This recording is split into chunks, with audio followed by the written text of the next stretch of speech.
Bismillahirrahmanirrahim. Assalamu alaikum. Mr. Speaker, it is an honor and a privilege for me to be addressing this international convention for our Constitution, while we are marking the Golden Jubilee year of the Constitution of the Islamic Republic of Pakistan. I welcome our honorable guests from friendly countries who have reached Pakistan to take part in this convention. Now, our guests might be wondering that a country that has survived half of its existence under martial law, who's had its constitution violated time and time again, why would we be celebrating the golden jubilee of our Constitution, given the challenges that we have faced as a democratic society? And the simple answer is, it's something that has always been true for Pakistan. We do not define ourselves by the challenges that we have faced.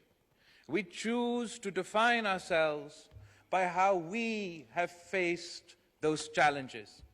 And while it is true that the Constitution of Pakistan has been violated time and time again, Mr. Speaker, we've seen one military dictator after another military dictator usurp the rights of the people of Pakistan. It is equally true that time and time again the people of Pakistan have resisted each and every single usurper, each and every single dictator, whether his name was General Zia-ul-Haq or whether his name was General Musharraf. It is the brave people of Pakistan who've not only faced all forms of hardship, all forms of authoritarianism, all forms of dictatorship, but they have defeated them as well. And the credit for the restoration of the Constitution of Pakistan, the credit for the restoration of democracy in Pakistan goes to the people of Pakistan. Janabi Speaker, we are a young and fledgling democracy. The unity government has chosen to sacrifice political capital in the greater good of Pakistan, in the greater good for democracy of Pakistan, and in the greater good for the economy of Pakistan. And it is why we chose, while we were in opposition, in the face of suppression, in the face of authoritarianism, where not only our leaders were arrested, but the women of our household were arrested. Mr. Speaker, I am proud of the fact that my party and my family have fought against dictatorship for 3 generations. But we have never, Mr. Speaker, we have never taken the law into our own hands. Mr. Speaker, we faced the worst form of suppression. The founding father of our Constitution, Qaid-e-Awam, Shaheed Zulfikar Ali Bhutto, was hanged. But, Mr. Speaker, the members of the Pakistan People's Party set themselves on fire. They did not set Pakistan on fire.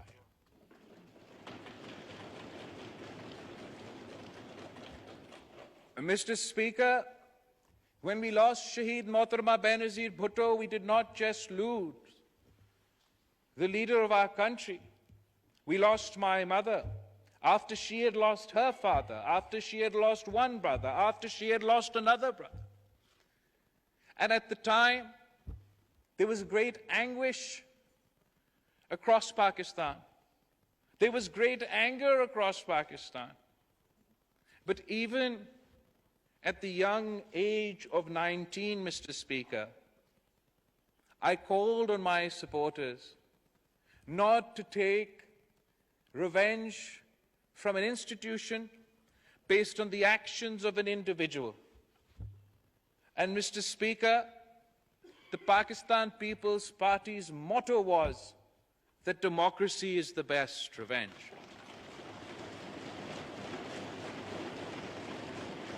When the supporters of the Pakistan People's Party, particularly in the smaller provinces, were so raw with emotion, so full of anger, that they were demanding, ke khuda na khasta, they were demanding the breakup of Pakistan. There were slogans that we do not want Pakistan. After burying my mother's body, Sadr Asif Zardari said, ke Pakistan khape. We want Pakistan.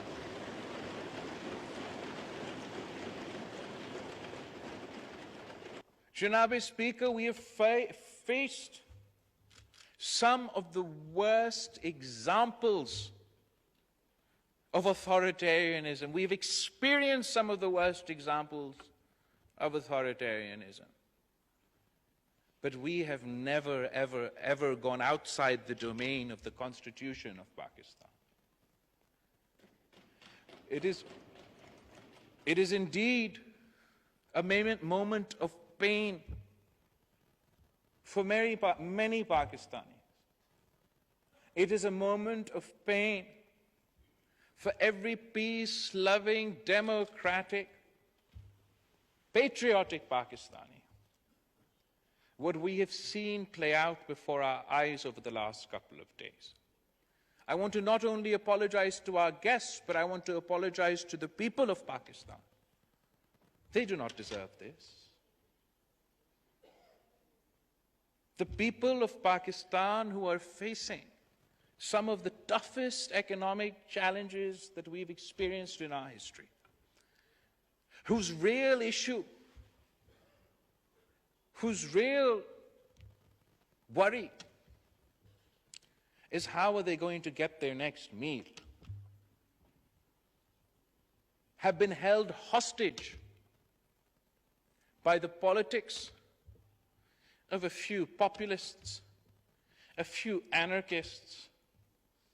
And while the people of Pakistan have stood up to every dictator, and the people of Pakistan have experienced every military dictator and faced them head on, I have full faith in the people of Pakistan that they will face every fascist head on. They will face any so-called politician who resorts to violence. We are the maker of laws, Mr. Speaker. Whether I like it or not, the laws that are passed by this House are made by the people, by the people's representatives. And while we are used to military dictators breaking our laws, military dictators breaking our Constitution, this is the first time we are witnessing a former Prime Minister, a man who sat in that chair, who represented this House, who represented this country, resort to violence, break the laws of the land, break the Constitution of the land. And we've got to this day, Mr. Speaker, because you and I have been too reconciliatory. At the time of the vote of no confidence, when the Prime Minister, the President and the Deputy Speaker violated the Constitution of Pakistan, we thought that it would be perceived as political victimization if those who had broken the Constitution had been tried for breaking the Constitution, and so we did nothing. when those who were caught by their own party members receiving foreign funding to conduct their politics, when the Constitution and law of Pakistan allowed that you ban any political party who is a foreign-funded political party. We were worried that it would be perceived as political victimization, and we did nothing. When an individual resisted arrest, and a few officers reached his house to present him with his arrest warrant, he turned the city of Lahore into a war zone. We did nothing, for we feared to be perceived as conducting political victimization. We have allowed every single red line to be broken one after another. We have given carte blanche to certain political parties to do as they like. But, Mr. Speaker, today our Constitution, our law, is not being challenged by any military dictator. Our Constitution, our law, is being challenged by a narrow populist, a fascist, a political party that has decided to take up arms against the state of Pakistan. And, Mr. Speaker, I want to guarantee you and our guests standing before us here today that just as the Pakistan People's Party has resisted every single military dictator in our history, we will resist the populists of today. And just as the people of Pakistan have resisted every military dictator in our history, they will resist the populist authoritarian of today.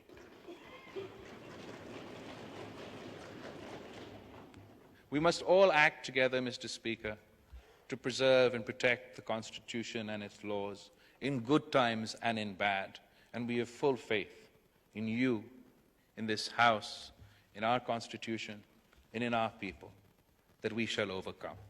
I appreciate you, your office, the chairperson of the International Constitutional Committee, and all our esteemed guests here today. Pakistan Zindabad.